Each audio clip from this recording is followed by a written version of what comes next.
Havia fome em Israel. Elimeleque, seus 2 filhos, Malom e Quilion, e sua esposa, mudaram-se de Belém para Moabe, onde havia mais alimento. Mas aconteceu algo muito trágico. O marido de Noemi, Elimeleque, morreu, e ela pranteou muito a sua morte. Quando os seus filhos estavam com idade suficiente para se casarem, eles casaram-se com 2 moabitas, Orfa e Rute, e eles moraram juntos por 10 anos. Porém, aconteceram coisas muito trágicas nessa família também, e eles vieram a falecer. Orfa e Rute ficaram viúvas, como a sua sogra.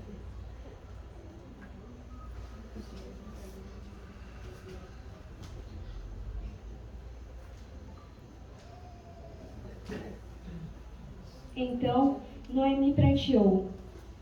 Deus, meu Deus, o que farei? Estou sozinha e de idade avançada.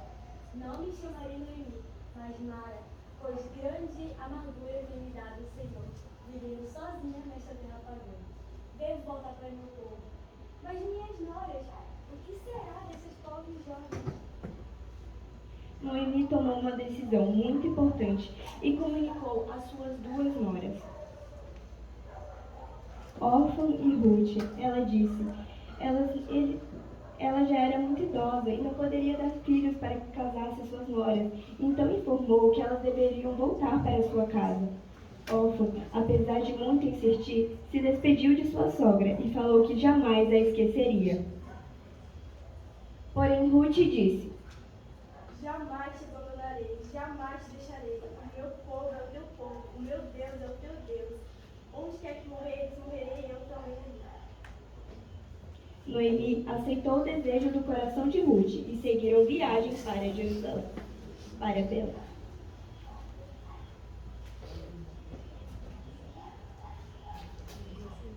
Deus é fiel e galardoador daqueles que o buscam.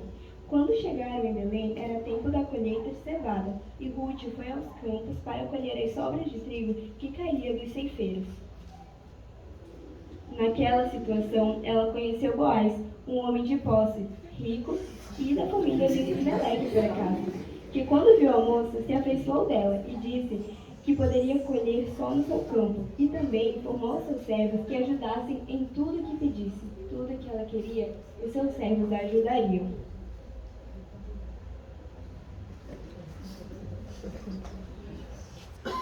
Quando Ruth chegou na casa de Noemi, contou-lhe tudo o que havia acontecido no campo, a sua sogra, e lhe informou que um homem muito rico, Boaz, deixou ela colher no seu campo, e também disse aos seus servos que poderia colher tudo o que ela quisesse.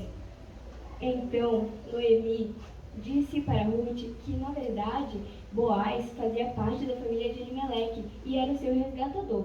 Segundo a lei, eles deveriam se casar.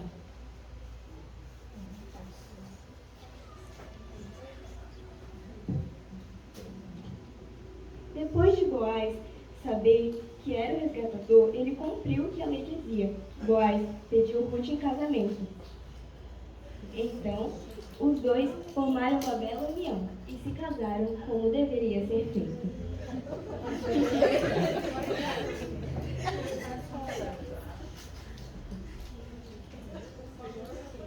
Dessa união nasceu Obed, que viria a ser o avô do rei Davi, tornando Ruth uma das mulheres citadas na genealogia de nosso Senhor e Salvador Jesus Cristo.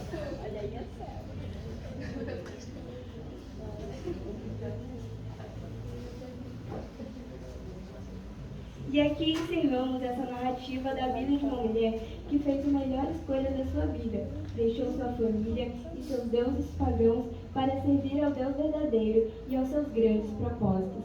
Sabemos que Deus tem cuidado de nós e devemos ser gratos por isso. Obrigada.